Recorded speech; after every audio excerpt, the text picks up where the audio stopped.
안녕하십니까. 2021년 3월 23일 복된 아침에 주님의 이름으로 문안드립니다. 주님의 풍성하신 은혜가 지금 이 시간 함께 하시는 모든 성도분들과 함께 하시기를 바랍니다. 우리 함께 사도신경으로 신앙 고백하시겠습니다. 전능하사 천지를 만드신 하나님 아버지를 내가 믿사오며 그 외아들 우리 주 예수 그리스도를 믿사오니 이는 성령으로 잉태하사 동정녀 마리아에게 나시고 본디오 빌라도에게 고난을 받으사 십자가에 못 박혀 죽으시고 장사한 지 사흘 만에 죽은 자 가운데서 다시 살아나시며 하늘에 올사 전능하신 하나님 우편에 앉아 계시다가 저리로서 산 자와 죽은 자를 심판하러 오시리라. 성령을 믿사오며 거룩한 공예와 성도가 서로 교통하는 것과 죄를 사하여 주시는 것과 몸이 다시 사는 것과 영원히 사는 것을 믿사옵나이다. 아멘. 참 좋으신 주님, 저희들에게 이 복된 하루 생명을 허락하여 주시는 그 은혜에 감사드립니다. 간밤 동안에 저희들 지켜주신 것도 감사드리고 이 아침 첫 시간 주님 앞에 서게 하시니 감사드립니다. 주님 앞에 설 때마다 한결같으신 그 신실하신 사랑으로 저희들을 품어주시고 받아주셔서 감사합니다. 이 시간에 두렵고 또 설레며 기뻐하는 마음으로 주님의 말씀 앞에 섭니다. 주님의 말씀으로 저희들을 가르치시고 말씀으로 저희들을 다스리시고 저희들의 마음밭을 주님께서 원하시는 모양대로 빚으시며 저희들의 인생길을 인도하여 주옵소서. 이 시간 모든 성도들의 심령 가운데 진리의 영으로 함께 하시며 도우실 줄을 믿고 우리 주 예수 그리스도의 이름으로 감사하며 기도 올려드립니다. 아멘. 우리 함께 하나님의 말씀 보도록 하겠습니다. 하나님께서 오늘 우리에게 주시는 말씀은 시편 40편 1절에서 5절까지의 말씀입니다. 시편 40편 1절에서 5절까지의 말씀을 제가 봉독하겠습니다. 내가 여호와를 기다리고 기다렸더니 귀를 기울이사 나의 부르짖음을 들으셨도다. 나를 기가 막힐 웅덩이와 수렁에서 끌어올리시고 내 발을 반석 위에 두사 내 걸음을 견고하게 하셨도다. 새 노래 곧 우리 하나님께 올릴 찬송을 내 입에 두셨으니 많은 사람이 보고 두려워하여 여호와를 의지하리로다. 여호와를 의지하고 교만한 자와 거짓에 치우치는 자를 돌아보지 아니하는 자는 복이 있도다. 여호와 나의 하나님이여, 주께서 행하신 기적이 많고 우리를 향하신 주의 생각도 많아 누구도 주와 견줄 수가 없나이다. 내가 널리 알려 말하고자 하나 너무 많아 그 수를 셀 수도 없나이다. 아멘.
대부분의 한국 성도분들에게 오늘 이 시편은 복음성가의 가사로 익숙하게 기억되실 것입니다.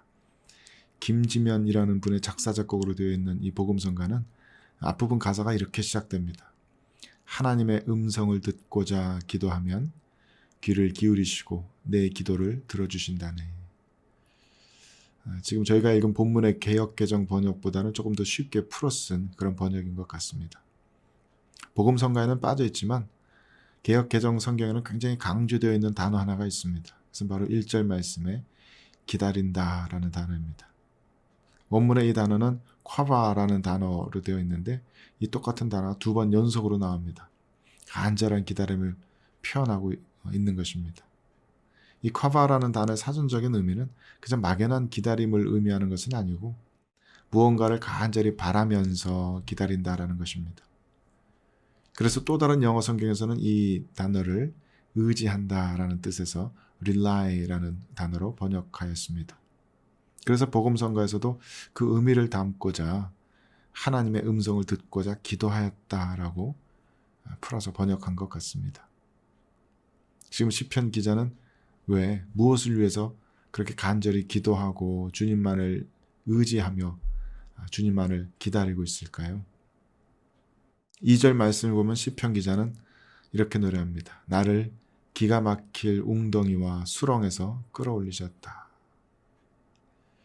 이 시편 기자인 다윗은 깊은 웅덩이와 수렁 속에 빠져서 그 죽음과도 같은 암흑의 고통 속에서 오직 주님만을 의지하고 주님의 구원만을 기다리며 그것을 간구하고 있었다는 이야기입니다. 원문에 나오는 이 웅덩이 또 수렁이라는 단어에는 죽음과 연관된 뉘앙스가 많이 들어있습니다.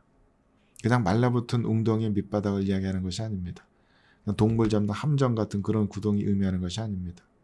깊은 바닷속 같은 혹은 물이 가득 들어찬 우물의 깊은 바닥 같은 아니면 발을 디뎌도 자꾸 빠져버리게 되는 진흙으로 되어 있는 그런 깊은 수렁 아래에 이미 빠져서 이미 죽어있는 것과 같은 그런 이미지를 연상시키는 단어들입니다. 당연히 하나님만을 의지하고 하나님의 구원만을 바라는 것 외에는 다른 아무것도 할 수 없는 그러한 상태입니다. 그래서 이 1, 2절 말씀은 마치 커다란 물고기 뱃속에 들어가 있는 요나와도 비슷한 상황을 연상시키고 또는 그 3일간의 사망의 깊은 어둠 속에 들어가 계셨던 예수 그리스도의 모습을 떠올리기도 하는 그런 표현입니다. 그런데 재미난 것은 오늘 이 본 문장들에 쓰여진 동사들의 시제입니다. 전부 과거형으로 되어 있습니다. 내가 여호와 하나님을 기다렸고 깊은 웅덩이와 수렁 속에서 하나님께서 나를 끌어올리셨고 다시 내가 내 발로 굳건한 반석 위에 설 수 있게 하셨고 그래서 새로운 찬송을 부를 수 있도록 새로운 찬양이 내 마음에서 터져나올 수 있도록 새로운 찬송을 내 입술에 두셨다라고 다윗은 노래하고 있습니다. 전부 과거의 이야기들입니다. 그러니까 이 노래를 부를 때 다윗의 감정은 매우 기쁜 감정인 것처럼 보입니다. 이제 그 모든 고통스러웠던 죽음과도 같은 기다림의 시간들이 다 지나갔고 이제는 내가 그때 나를 구원하셨던 그 여호와의 은혜를 기억하면서 그 하나님께 감사하고 찬양하며 주님을 기뻐하는 그런 노래인 것 같습니다. 하지만 본문 뒤까지 쭉 읽어보면은 이 시편 기자의 감정이 앞부분과 뒷부분이 굉장히 다르게 변하는 것을 볼 수가 있습니다.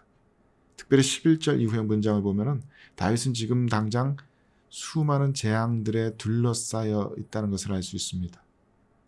지금 당장 다윗은 자신의 죄악이 자신을 덮치고 있기 때문에 그것 때문에 고통스러워하고 있다는 것을 알 수 있습니다.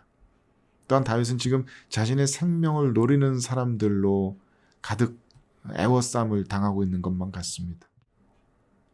그래서 마지막 17절 말씀 보면 다윗은 노래하기를 나는 가난하고 궁핍합니다 라고 하고 있고 마지막으로 나의 하나님이여 지체하지 마소서라고 간절히 주님을 부르짖으면서 이 노래가 끝이 납니다. 즉 이 노래는 과거에 주님께서 베푸셨던 그 구원을 생각하고 그래서 기뻐하며 감사하며 평안 중에 부르는 그런 노래가 아닌 것입니다. 오히려 지금 당장 또다시 한번 죽을 것만 같은 고통 속에서 예전에도 내가 이렇게 죽을 것 같은 고통 속에 빠져 있을 때 정말 깊은 우물 속에 잠겨 있고 진흙수렁 속에 빠져서 시체처럼 되어버렸을 때 나를 건져 올려주셔서 다시 한번 그 발을 굳센 반석 위에 딛게 해주신 그 주님의 구원의 은혜가 있었지, 이것을 기억하는 노래인 것입니다. 그리고 또한 동시에 예전의 그 기억 때문에 지금의 이 어려운 고통 속에서도 다시 한번 힘을 낼 수 있고, 다시 한번 주님을 붙들고 의지할 수 있고, 다시 한번 희망을 잃지 않고 기도할 수 있도록 하는 그 간절한 시편 기자의 마음이 담긴 그런 노래인 것입니다. 주님은 때로 성도들로 하여금 기다리게 하십니다. 그 기다리는 시간만큼 성도들은 간절하게 주님만을 붙들며 의심과 싸우는 법을 배우게 됩니다. 그 시간만큼 진실되게 세상의 헛된 것들을 의지하고자 했던 모든 마음들을 버리고 그런 유혹들과 싸우며 진실되게 주님만을 바라보는 그런 훈련을 하게 됩니다. 제가 20대 후반에 회심하면서 한참 주님께 대한 사랑이 깊어져 갈 때 일들이 생각이 납니다. 그때 저와 저의 가정은 정말 말도 안 되게 깨어져 있는 가정이었습니다. 아버님은 제가 군대 가 있는 사이에 먼저 이민을 오셔서 캘거리 근처의 아주 작은 시골 마을에서 모텔 운영하고 계셨습니다.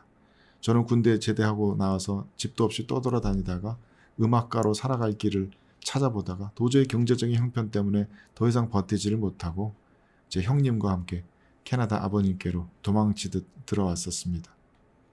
하지만 아버님과 또 새어머님과 저희 형제의 관계는 나빠질 대로 나빠지게 되었습니다. 그때 저희는 한 집에 같이 살면서도 서로를 향한 미움에 사로잡혀서 얼굴 보고 인사조차 하지 않는 그런 최악의 상황이었습니다.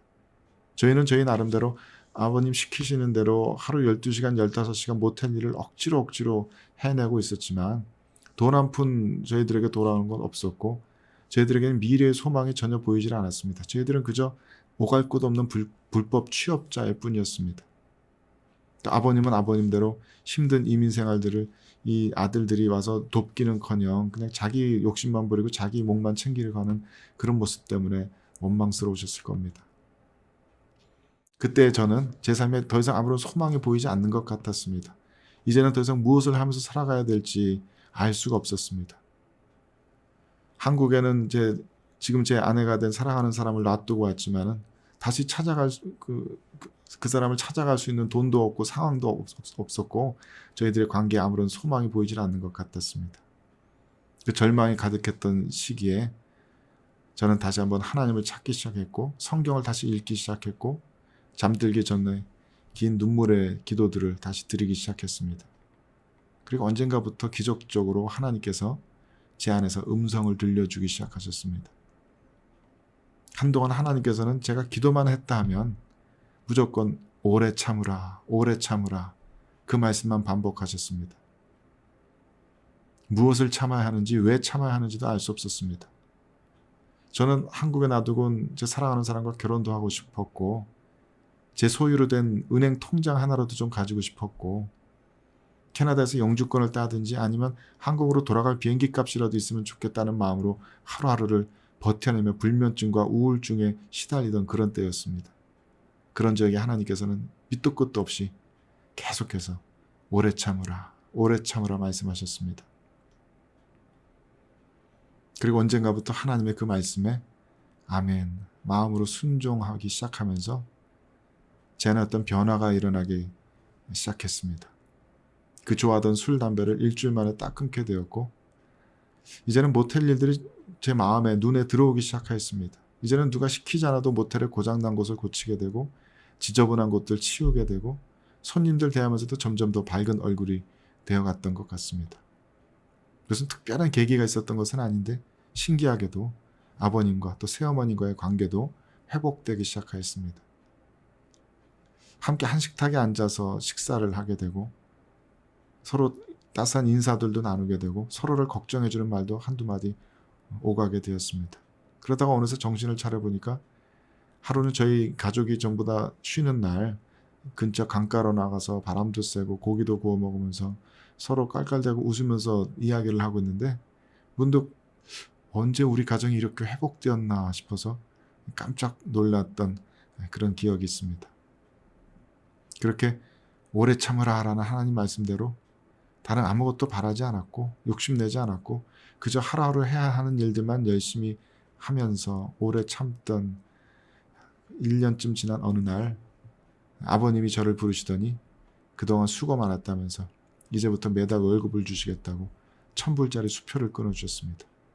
캐나다 와서 제가 제 손에 처음 들어오는 캐나다 돈이었습니다. 제가 그 수표를 받고는 화장실로 뛰어들어가서 그 안에서 얼마나 울며 하나님께 감사의 기도를 드렸는지 모릅니다. 왜 그런지 잘 설명은 못하겠지만 이제 되었다라는 느낌이었고 아버님께도 인정받는 듯한 그런 느낌이었습니다. 하나님께서 그동안 오래 참으라 하셨던 그 말씀이 바로 오늘 이때를 위한 말씀 같다는 그런 생각이 들었습니다. 한참 울며 그래서 하나님 앞에 감사합니다. 감사합니다. 기도드리고 나서 한국에 급하게 전화 걸어서 지금의 제 아내에게도 기쁜 소식을 전해주었습니다. 이제 좀만 참으라고, 내가 가겠다고, 이제 우리 결혼하자고 그랬던 생각이 납니다. 오늘 말씀 묵상하다 보니까 저에게는 그때 그 기다림의 시간들이 떠오릅니다. 하나님의 구원을 기다렸고 하나님만을 의지할 수밖에 없었고 하나님께 기도할 수밖에 없었던 그 시간들이 지금의 저에게는 얼마나 큰 재산처럼 느껴지는지 모릅니다. 그때 하나님께서 베풀어 주셨던 그 은혜의 말씀들, 그 자상하시고 지혜로우신 한 걸음 한 걸음의 인도하심, 그 고통스럽고 절망스럽던 시간을 견딜 수 있도록 제 마음에 부어주셨던 그 소망들, 그 믿음들, 그 시간들이 없었더라면, 그 은혜의 시간들이 없었더라면 분명히 지금의 저도 없었을 겁니다. 지금의 우리가 각자 어떤 상황 가운데 처해 있든지 하나님께서 우리들에게 베풀어 주셨던 그 은혜들을 기억하는 것은 굉장히 중요한 줄로 믿습니다. 우리들에게 은혜 베푸셨던 그 일들을 기억하면서 그 일들을 사람들에게 간증하고 선포하고 알리면서 때로는 노래하면서 그 동일한 은혜가 다시 한번 우리들의 삶 가운데 베풀어지기를 우리는 기대하고 또 기도합니다. 그런 순전한 마음들이 우리들 안에서 이뤄지지 않게 되기를 바랍니다. 과거에는 우리들에게 베풀어 주셨는데 설마 또 그런 일이 반복되랴 주님을 의심하는 일이 없기를 바랍니다. 그동안 우리들의 마음이 타락되고 또 둔해져서 이제 설마 더 이상 하나님께서 나에게 베푸실 은혜가 남아있으랴 싶은 그런 교만한 마음들이 없게 되길 바랍니다. 혹시 주님의 그러한 은혜를 아직 경험해보지 못하신 분들이 계십니까? 오늘 이 시편의 다윗의 간증을 듣고 주님께 대한 신뢰를 가지시기를 바랍니다. 저의 간증을 듣고 주님께 대한 신뢰를 가지시기 바랍니다. 저뿐만 아니라 주님의 몸을 이루는 수백, 수천, 수만, 수십억의 성도들의 간증을 들으시고 주님만을 믿고 의지하시기를 바랍니다. 그분의 구원을, 그 은혜를 기다리시기 바랍니다. 지금은 절망의 때가 아닙니다. 지금은 기다리는 때입니다.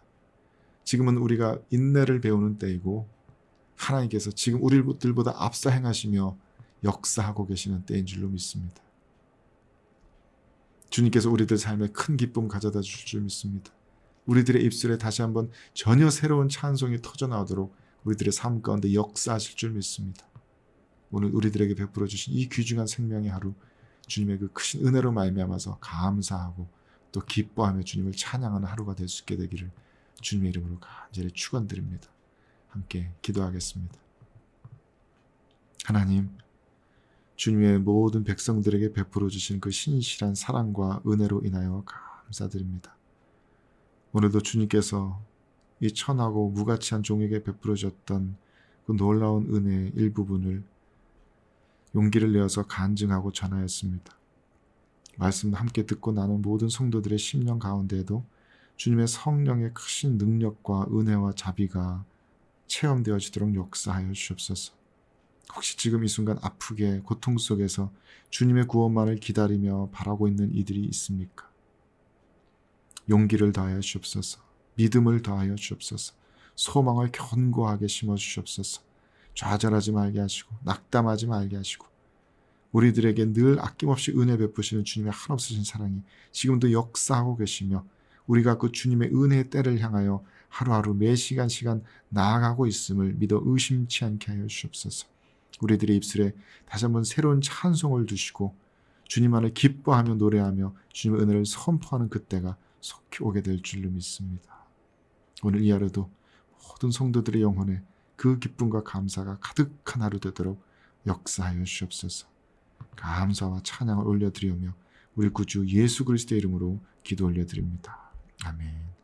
하늘에 계신 우리 아버지여, 이름이 거룩히 여김을 받으시오며 나라가 임하시오며 뜻이 하늘에서 이루어진 것 같이 땅에서도 이루어지이다. 오늘 우리에게 일용할 양식을 주셨고 우리가 우리에게 죄 지은 자를 사하여 준 것 같이 우리 죄를 사하여 주셨고 우리를 시험에 들게 하지 마시옵고 다만 악에서 구하옵소서. 나라와 권세와 영광이 아버지께 영원히 있사옵나이다. 아멘.